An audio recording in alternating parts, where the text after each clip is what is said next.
Eu sou a professora Marta, mediadora de leitura e contadora de história. E hoje eu estou na gerência de espaços ampliados de aprendizagem e coordenação de núcleo de bibliotecas escolares do município do Paulista, Pernambuco. E hoje eu vou falar sobre as lendas. A palavra lenda, ela se origina do latim legenda, que quer dizer aquilo que deve ser lido. Originalmente, ela ressignificava uma parte das histórias dos santos e mártires contadas nos ofícios religiosos. Com o tempo, passou a designar narrativas populares que foram transmitidas oralmente através do tempo. Normalmente, essas narrativas, elas serviam para explicar fenômenos da natureza, com elementos fantásticos e lendas. Essas narrativas populares serviam para explicar os fenômenos da natureza e sofreram influências indígenas, portuguesas, africanas e europeias, principalmente portuguesas, porque foi nesse século, com a nossa colonização, que as nossas lendas foram registradas e hoje, de acordo com a região de cada lenda, as lendas vão se modificando. As lendas estão presentes no folclore brasileiro. E o folclore, a palavra folclore, que se originou da língua inglesa, folklore, que o prefixo folk, povo, e lore, conhecimento. Então, o folclore é o conhecimento do povo, que também não só está contido com as lendas, mas sim com as danças, com músicas, com ritmos que foram passadas de geração a geração. E agora eu vou falar um pouco do contexto histórico da cobra boitatá.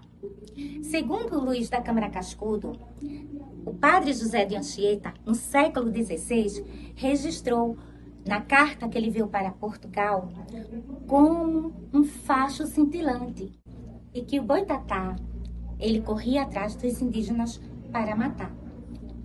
Também ele relata que o boitatá está relacionado a um fenômeno da natureza que se chama fogo-fato, que é um gás expelido através da decomposição de matérias orgânicas, que em uma determinada época do ano, esse gás aparece. E os indígenas chamavam boitatá. E a palavra boitatá, ela tem origem tupi-guarani, que significa boi, cobra, e tatá, fogo. Então, uma cobra de fogo. E esses fogos, como eles surgem muito na área litorânea, em áreas de pântanos, em áreas de mangue. E é isso. Agora, eu vou falar um pouco do contexto histórico da cobra boitatá. Segundo Luís da Câmara Cascudo, o primeiro registro que nós temos do boitatá é na carta escrita pelo padre jesuíta José de Anchieta a Portugal, onde ele registra um facho de luz cintilante. E o boitatá, ele perseguia e matava os indígenas. A lenda do boitatá, ela é uma lenda puramente indígena. Nossas lendas sofreram influência, como já tinha dito antes, portuguesas, europeias, indígenas e também africanas. A lenda do boitatá é um dos exemplos em que a cultura indígena e os fenômenos da natureza foram incorporados ao nosso folclore brasileiro. Agora eu vou falar um pouco do contexto histórico da lenda da Iara. Segundo Câmara Cascudo, nós não temos registros da história da Iara, mas sim do Ipupiara, que foi registrado pela primeira vez por Magalhães Gondovo em suas crônicas.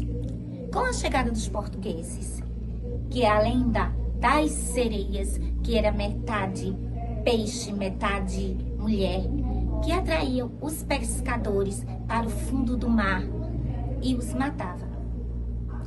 Essa lenda, com o passar do tempo, ela só se solidificou no século XIX. No início, a lenda das sereias, ela tem origem grega, que é representada por metade mulher e metade pássaro. Com as grandes navegações, as sereias se modificaram, passaram a ter metade mulher, metade peixe. E no século XIX se fundou com essas lendas até chegar a lenda da Iara, porque os indígenas tinham a lenda do Ipupiara, como eu já falei antes. Contam os antigos que o boitatá é uma cobra que cospe fogo e que tem os olhos reluzentes e que corre que nem um facho de luz na beira dos rios. Dizem também que há muito tempo houve uma tempestade na terra e que as florestas ficaram todas inundadas e que os animais morreram afogados. Menos um, que foi o boitatá. E assim, ele se transformou no protetor das florestas e dos animais.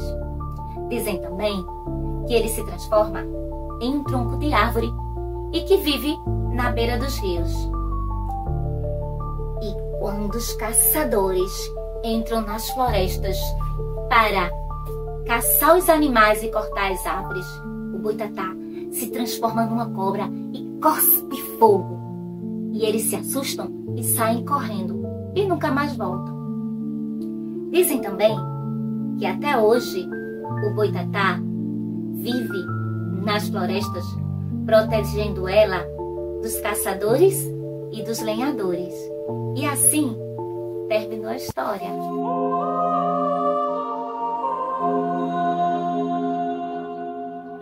A lenda da Iara. Contam os antigos que Iara era uma índia que viveu muito tempo numa tribo. E o pajé lhe pediu para colher milho na floresta. E assim, Iara foi cantando, cantando, ouvindo o canto dos pássaros. Mas o dia estava muito quente e Iara resolveu mergulhar no rio e começou a conversar e a brincar com os peixinhos. O tempo passou e logo anoiteceu. E Iara resolveu dormir ali mesmo. No dia seguinte, quando Iara acordou, se deu por conta que estava perdida e resolveu conversar com os peixinhos. Mas logo em seguida apareceu uma onça faminta e os peixinhos avisaram a Iara. Iara imediatamente mergulhou no rio e nunca mais voltou. Os antigos ainda contam que Iara virou uma sereia e que de vez em quando ela aparece sentada na beira do rio, conversando e brincando com os peixinhos, e que seu canto é hipnotizante. E ela canta para hipnotizar os pescadores que querem fazer mal aos seus amigos e os leva para o fundo do rio. E assim terminou a história.